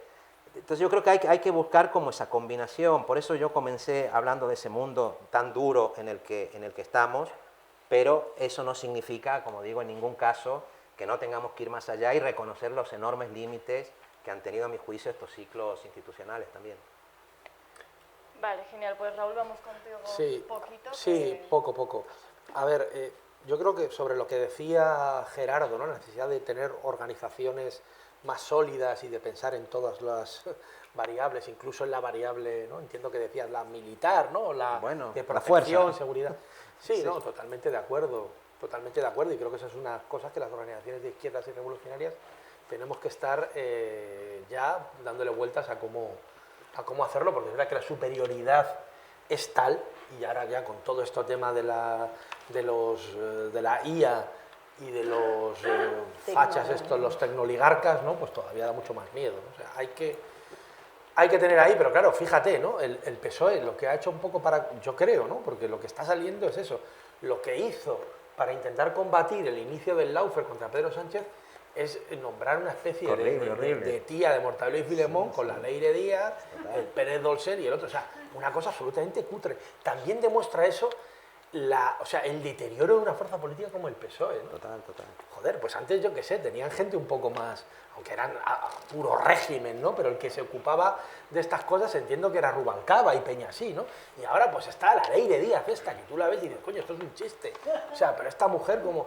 Claro, pero esos los han puesto, o sea, estaban haciendo como labores de ¿no? Entiendo, de contraespionaje. Es decir, una organización igual también tiene que tener esas cosas para combatir a todos los ataques que están haciendo. O sea, yo no digo que aquello... Pero es que lo hacen de una forma absolutamente cutre, desorganizada, y bueno, y al final sí parece que hay, desde luego en el caso de Ábalos y de Cerdán, hay mierda detrás. O sea, eso es evidente, ¿no? De Ábalos, creo yo. Ya, y Cerdán, bueno, ya veremos, pero en Navarra también parecía que había por ahí bastantes empresas. Veremos, pero en todo caso es cierto esto que dices. Y luego, sobre qué es verdad, yo es verdad, o sea, lo que digo tampoco es que me ponga o pongamos a nuestra organización, no, nosotros estamos impolutos. Pues como hemos tenido también, hemos cometido errores y hemos tenido contradicciones. Pero creo que en este caso, ¿no? La apuesta estratégica, porque aquí, o sea, entrar en un gobierno con una fuerza social liberal que te supera en tanto, porque no era ni siquiera 2016, donde la relación de fuerzas era muy pareja. Nosotros tampoco compartíamos que tuvieran que haber entrado, pero la relación de fuerzas era muy pareja, era prácticamente igual. Pero en 2019-2020 la relación de fuerzas estaba absolutamente desequilibrada. Cualquiera que estudiara un poco, digamos, de historia política comparada y Pablo era politólogo y muchos de los que estaban por ahí también, ¿no? Sabe que estas cosas salen casi siempre mal. Y hay ejemplos en Italia, en Francia, en todos los países cercanos, para haber entendido que una apuesta como esa no es que te deje en peor situación, es que te deja triturado. Y ese es el problema. ¿Cómo está Podemos ahora? Han cometido errores y tal, pero en mi opinión está así, sobre todo por la apuesta tan brutal que hizo por entrar en un gobierno de gestión capitalista con una organización tan absolutamente débil como tenían. Y claro, ha triturado a la fuerza política. Sumar eso no sé si fue una fuerza política en algún momento, pero igual peleándose, matándose uno por los 4 puestos que quedan, ¿no? Izquierda Unida, claro, aguanta un poco mejor porque es una organización que tenía más trayectoria y que tiene el PC, pero también tiene crisis. Andalucía es su bastión y, joder, una fuerza política mucho más pequeña como adelante les ha superado por mucho, por varios centenares de miles de votos. Es decir, hay unas lecciones que es verdad que no se pueden aplicar y que nosotros, mira, también te puedo poner un ejemplo contrario, ¿no? Una fuerza política que no entró en un gobierno, pero que sufrió y está en una crisis fuerte, es el Bloque de Esquerda. E hizo una táctica de no entrar en el gobierno. Exacto. Pero sí de un acuerdo de legislatura, ¿no? Un acuerdo, la jeringonza, como se llama. Sí. Quizá también haya que revisar eso. Es decir, una fuerza política de izquierdas, digamos, rupturista, es verdad que no puede considerar igual a la derecha, a la extrema derecha y a toda esa cosa, que al socialliberalismo. Pero sus compromisos con el socialliberalismo deben ser los mínimos y estrictos para mejorar la vida de la gente trabajadora de una forma clara, no mediante engaños y embustes, como ha hecho el PSOE, con cantidad de leyes y de cosas que ha aprobado y luego al final no se cumplen, no se han cumplido, ¿no? Y ahí hay que hacer, pues eso, como decía Lenin, ¿no? en el izquierdismo, pues relacionarte con esos gobiernos como la soga sostiene al arcado.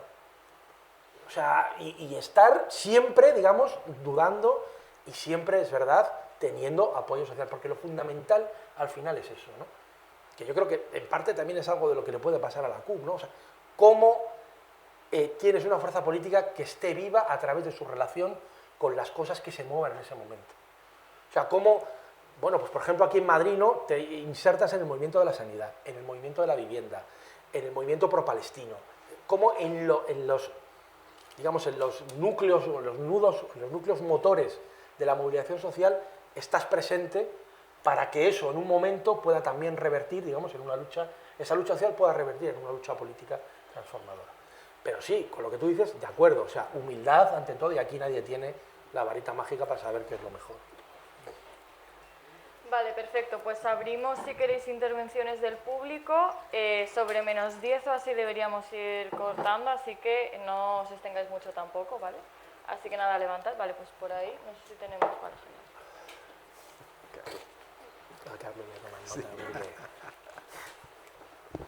Hola, buenas tardes.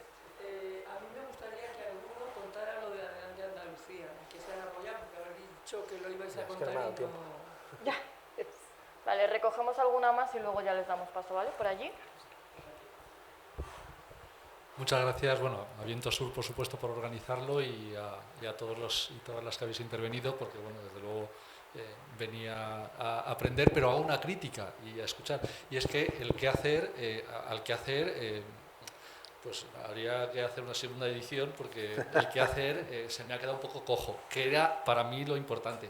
Y no pasa nada, y lo entiendo, porque el diagnóstico también conforma el qué hacer, ¿no? O sea que agradezco mucho el diagnóstico y las diferentes particularidades, con unas estoy de acuerdo, con otras menos, pero en cualquier caso sois compañeros y compañeras y no hay mayor problema en el diagnóstico.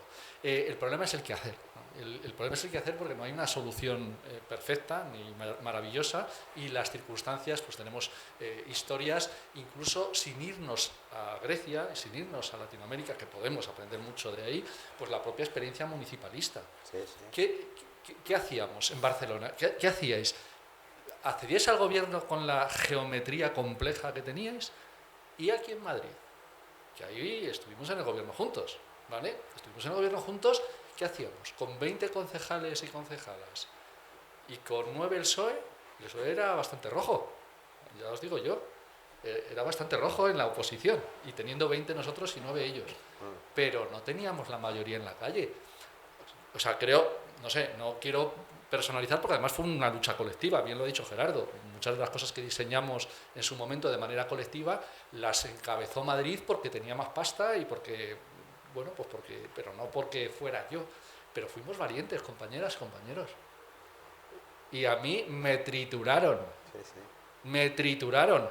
Y no había nadie en la calle para defender. No a mí, a las políticas nuestras. Entonces, vale, si queréis, decimos, no, pues hubiera sido mejor no pelear. Oye, yo no peleé por el puesto, ¿eh? Es que era el único economista en la sala. O sea, quiero decir que si Manuela hubiera podido escoger a otra persona para llevar las cuentas de Madrid, ya os digo yo que la habría escogido. Pero no era posible, ¿vale? Lo que quiero decir es que las carambolas se pueden dar, pero las circunstancias luego obligan a decidir. ¿Qué habría pasado si Adelante Andalucía, como bien indicas, tiene en el momento actual, yo os he felicitado, no es mi organización política y para mí sois compañeros y fenomenal el que haya tenido éxito? Me hubiera gustado que por Andalucía tuviera más, pero encantado de la vida, que crezcan las opciones. Rupturistas Adelante Andalucía.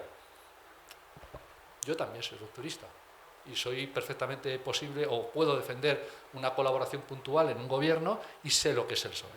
Por lo tanto, ¿qué habría pasado o qué habría ocurrido si Adelante Andalucía tiene que decidir si se produce la investidura de María Jesús Montero? Claro, lo mejor es que no haya tenido que pasar, porque así hay determinados discursos y preguntas a las que nos tenemos que hacer. Pero yo lo que digo es que más allá de que no las tengamos que hacer en público, planteémonoslas en privado y veremos que el bloco no, tú lo sabes, Raúl, jerigonza, pero no había un acuerdo de legislatura. De hecho, tumbaron los presupuestos y por eso fue las elecciones. Y el bloco se ha quedado en una puta mierda, con perdón. O sea que si tuviéramos una receta perfecta, pues Kichi sería alcalde, o el sucesor o sucesora de Kichi, tendríamos mayorías municipalistas en todos estos lugares que conquistamos y además tendríamos no 69 o 71 diputados en Izquierda Transformadora, tendríamos muchos más. Pero esa no es la realidad, luego hay que responder en el corto plazo, no nos podemos solamente plantear el fuego lento de la cocina y claro, pues ese es el quehacer, que ya sé que era difícil poder concretarlo hoy, pero que creo que ese es nuestro trabajo, el de toda la militancia organizada y menos organizada en estos próximos meses, porque nos jugamos mucho, porque luego antes con Raúl a la entrada, es que en la tapia no nos van a diferenciar. A los tres que estáis ahí, vais para adelante seguro. Y los que estamos aquí, con nuestras diferentes militancias, vamos. No, pero yo quería entrar al gobierno. Yo no quería entrar. ¿No? Sí, ya. Bueno, yo soy muy tradicional. Yo creo que... Vale, muchas gracias. Recogemos alguna más. Intentamos que sea muy breve para que dé tiempo a responder. Y si no hay ninguna... Espera. No, digo por la pregunta que ha hecho una compañera. ¿De qué va Adelante Andalucía? En otoño, invitado por algunos medios de comunicación, va a venir gente de Adelante Andalucía y les podemos decir, no tanto para un foro de Viento Sur, sino para un encuentro, ya veremos quién convoca el encuentro, que se queden un día más y podemos discutir directamente con ellas y ellos. Que se queden. Sí. Vale, pues si no hay ninguna más, si queréis vamos empezando con las respuestas y eso, un poquito breve, que nos dice que acabar. Y son ahora mismo Si queréis y 36. empiezo yo y luego ya terminamos en orden inverso, que si no siempre acabo yo y no. Ah, coño, claro, iba a coger el micrófono, o sea, estaba... Lo tengo aquí. A ver, sí, que ha preguntado la compañera qué es Adelante Andalucía. Bueno, Adelante Andalucía es una organización andalucista, anticapitalista, ecosocialista, que se refunda, digamos, en el año 2021. No me voy a meter en lo de antes porque es un poco traumático, aunque ese nombre ya se utilizó para la coalición que se hizo en el año 2018 entre Izquierda Unida, Podemos y dos organizaciones andalucistas, ¿vale? Luego, en 2021 se refunda, después de la ruptura entre Podemos, Izquierda Unida y anticapitalistas, con la presencia de otras fuerzas políticas, de anticapitalistas y de izquierda andalucista y Defender Andalucía, que son dos pequeñas organizaciones allí, de andalucistas. Empezó con el liderazgo de Teresa Rodríguez, que en las elecciones de 2022 se presentó como Adelante Andalucía, obteniendo 2 parlamentarios y el 4,2% de los votos. Y bueno, pues en las últimas elecciones celebradas hace apenas un mes ha obtenido casi el 9,7% de los votos y 8 parlamentarios, pasando de los 180.000 votos que sacó hace 4 años a más de 400.000 que ha obtenido en estas elecciones.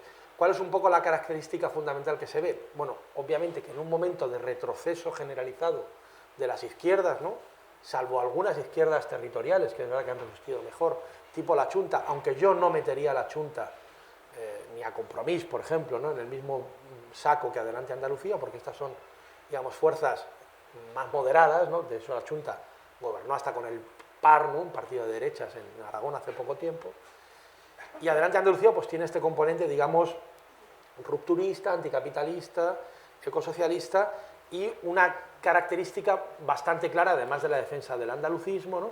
Andalucismo entendido, bueno, pues como la defensa de más recursos, más derechos y soberanistas, ¿no?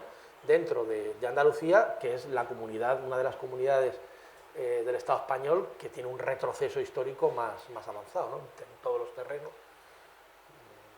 en empleo, en fin, en todos los terrenos, ¿no? Pero digo, junto con esta característica tiene también la característica de defender un poco, bueno, pues la línea histórica y básica de anticapitalistas, que es no someterse, digamos, a cogobiernos con el PSOE, ¿no? Y tener una independencia política con el PSOE, aunque esto no significa, como he dicho, que no se pueda en un momento determinado elegir, ¿no?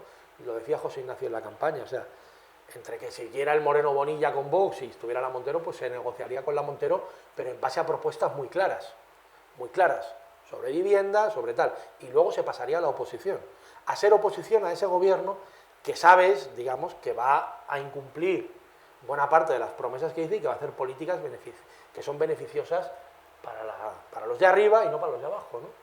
Entonces, bueno, es una forma táctica, que puede parecer táctica, pero que en nuestra opinión determina una estrategia política.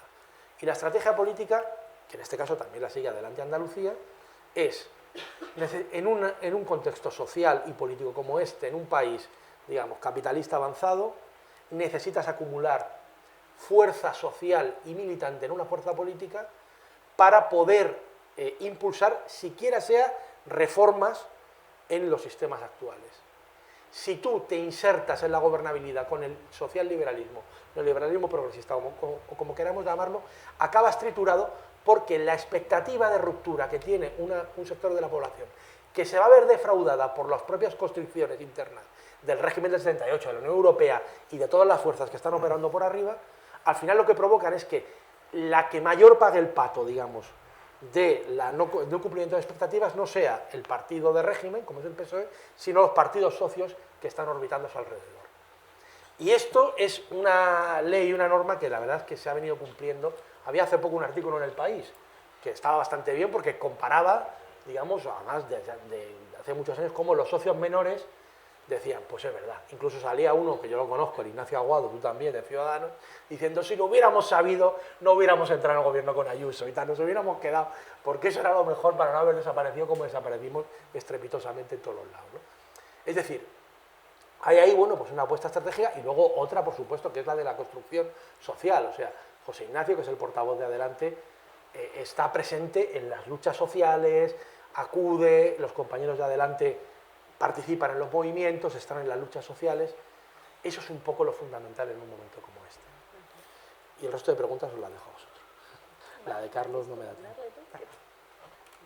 Bueno, la verdad es que yo, Carlos, estoy muy de acuerdo contigo. Por si no le veis, la gente que está detrás, como está muy en primera fila, es Carlos Sánchez Mato, al que nos referimos, porque a lo mejor no le habéis identificado al hablar, pero que fue concejal de Economía y Hacienda con el Ayuntamiento de Ahora Madrid, con Manuela Carmena. Solamente, bueno, estoy de acuerdo contigo en tu intervención, la esperaba mucho. Y comentaría que tú decías, nosotros cuando hacíamos políticas valientes, que es verdad, sobre todo en tu etapa, de los 4 años de gobierno, ¿cuántos estuviste tú? ¿2? 3. Esas políticas valientes, bueno, podían haber sido más, pero las que hubo, no había gente en la calle para defenderlas. Pues yo creo que en un primer momento, cuando se ganó el ayuntamiento, en una primera etapa, probablemente a lo mejor no más de las que había en Barcelona, pero creo que sí había un cierto músculo social. Un cierto músculo social que se va debilitando, y en esto yo comparto mucho la opinión con Raúl, con la decepción. Creo que el gobierno de Ahora Madrid no gobernó para las clases más pobres y más populares, no notaron esos cambios, no nutrió ese músculo, hubo decepciones y luego hubo otro problema muy grande. Y es que cuando hubo cesiones a esa derecha reaccionaria que no perdona, que pidió tu cabeza, por ejemplo, y Manuela se la entregó en bandeja de plata, no es que no hubiese músculo en la calle defendiéndote a ti, que habías ejecutado una política brillante y de la que luego sacaba pecho y presumía el gobierno de Ahora Madrid. es que ni siquiera los dirigentes de Podemos, el secretario general de Podemos, criticó esa medida. Es que la acusaron. Es decir, es que ha habido unas claudicaciones por parte de la izquierda cuando hemos podido gobernar que yo considero responsables también del hundimiento, ¿no? Es que a ti no te defendió Pablo cuando... No solo eso, nos llamaba para que nadie le defendiera. Claro, entonces, claro, cuando escribíamos artículos sobre la Operación Chamartín, es que nos llamaban a filas dentro de la organización de Podemos. Entonces, pues, claro, es que así no se consigue, es que así no se puede, ¿no? O sea, si tú no tiras línea ni siquiera desde arriba, ¿cómo? O sea, es muy complicado cuando no hay un músculo social muy nutrido, que desde luego en Europa es que no lo conocemos, yo no lo conozco, vamos, no sé si en otras experiencias de América Latina la movilización social es más espesa, más densa, funciona mejor, desde luego aquí no. Ya termino. Vale. Bueno, yo para ser muy sintético, pues no sé si eso arregla nada. Primero el nuevo arraigo, lo que Bryce Fernández llama un nuevo arraigo, ¿no? El arraigo territorial, el arraigo social, contribuir a la autoorganización popular, eso me parece que es lo fundamental. Creo que eso es más fácil en el municipalismo o en organizaciones territorializadas. Organizaciones de ámbito estatal, pues más complicado. Yo creo que todas las que tienen alcance estatal, incluso Anticapi, que es confederal o que siempre tuvo una estructura confederal, eso tiene más dificultades. Y las que son territorializadas también tienen sus límites si se quedan solo en un territorio. Pero en todo caso, el tema del arraigo me parece muy importante. Luego, la valentía en el programa. ¿Sí? Tiene que haber un programa con una serie de medidas que sean incisivas. ¿Que pueden ser reformistas algunas de esas medidas? Bueno, en la vieja línea de lo que llamamos el reformismo no reformista. Una reforma que puede ser reforma, pero que desencadena procesos que llevan la reforma más allá de sí misma, ¿no? Quiere decir que no es o el golpe revolucionario o nada. No, puede haber margen para este tipo de cosas en el programa, pero esa valentía. Y luego yo sí soy un defensor de un cierto frente amplismo. Es decir, una mirada no sectaria entre el mundo que está a la izquierda del PSOE y diría también en relación con una parte del PSOE. Cuando decimos el pa'lante, Óscar Puente va pa'lante, Sánchez va pa'lante, no tienen vuelta atrás, van a un paredón de fusilamiento real o parecido a eso. Y muchos votantes socialistas no son lo que decíamos antes. Yo escuché a la gente de Adelante Andalucía cómo hablaba del Partido Socialista y de los votantes socialistas, y yo no vi una lectura sectaria, o sea, se tenía muy claro lo que eran, pero parte del crecimiento de Adelante, que viene de muchos votantes socialistas, tiene que ver con una caracterización del Partido Socialista, me parece que más compleja, reconociendo que para mí el Frente Amplismo tiene que ir con las fuerzas que están a la izquierda de eso, y con algunas dudas que no sabemos cómo resolver. Yo tengo claro, nosotros gobernamos o llegamos a gobernar un ayuntamiento como el de Barcelona con el Partido Socialista subordinado. ¿Se podría haber gobernado sin el Partido Socialista? Yo creo que si en el momento de máxima movilización en la calle solo sacamos un 24% de los votos, porque en unas economías, en unas democracias representativas capitalistas, donde intervienen los bancos, los medios de comunicación deciden si te sacan sonriendo, te sacan con una cara tal, o no te sacan, o te invisibilizan, pues ya un 24% date un canto en los dientes. Con eso no tienes mayoría para gobernar. Entonces el dilema aparece. ¿Con los socialistas o sin los socialistas? Nosotros lo intentamos con ellos subordinados. Ahí podría tener yo, o sea, sería una terapia con un diván aquí y no tendría una respuesta clara de si eso es deseable o no. Con ellos siendo mayoría, pues me parece que en el ámbito del Estado pues es mucho peor, pero tampoco sé si una izquierda estatal republicana, rupturista, ecosocialista, feminista, en el Estado español que lleva construyéndose 5 siglos, desde la conquista hasta aquí, como un imperio depredador con oligarquías que nunca han sido derrotadas por una revolución como la Revolución Francesa. Bueno, en el 36 hubo un sí, pero muy territorializado también, ¿no? Muy territorial, pero hubo un pequeño conato, pero muy territorial. Es decir, aquí hay tareas por hacer. Y por eso para mí la revolución sigue siendo algo enormemente actual, aunque no es inminente. Pero si la revolución no entra dentro del debate, es muy difícil que haya solución. Entonces, incluso las miradas reformistas tienen que ser en función de la conciencia de que ese cambio tiene que ser mucho más profundo. Y trabajar, me parece, en ese sentido y en esa dirección. Y creo que estos momentos de crisis, de régimen, de crisis del sistema energético, de lo que García Linera llama los momentos liminares, que es el interregno de Gramsci, son momentos no para pequeños cambios cosméticos, Son momentos para cambios de fondo, o en un sentido reaccionario, o en un sentido transformador que podríamos llamar revolucionarios. Pues hay que tener organizaciones, comportamientos personales, alianzas, que estén a la altura de ese desafío. Que podemos entrar en momentos de genocidio, etcétera, etcétera, pero también en momentos en los que esas transformaciones profundas, que le podríamos llamar revolucionarias, sean posibles. Perfecto. Vale, pues son y 46, entonces, si hay alguna palabra muy rápida, alguna pregunta muy concreta, adelante que tenemos 5 minutos para ello. Animarse. Queda poco tiempo. Vale, pues nada, si nadie se anima y nadie más por aquí quiere decir nada, muchas gracias a todas por venir, muchas gracias por estar aquí aguantando el calor, esperamos que haya sido útil. Y esto, claro, este debate no se acaba aquí, sabemos que vamos a unos tiempos muy duros donde este debate hay que profundizarlo, hay que volver a él constantemente, y un espacio para hacerlo es la Universidad de Verano Anticapitalista, que vamos a celebrar la última semana de agosto y que de hecho el viernes por la tarde se va a hacer un foro sobre la estrategia de las izquierdas anticapitalistas, donde va a participar José Ignacio García de Adelante Andalucía, Gloria Rubio de la CUP y también Raúl Camargo de Anticapitalistas aquí presente. Entonces, nada, también por animaros a todas a echarle un vistazo al programa, a pasaros ya sea toda la semana, ya sea un par de días o en función de lo que queráis, que seguro que os es de utilidad. Así que nada, muchas gracias.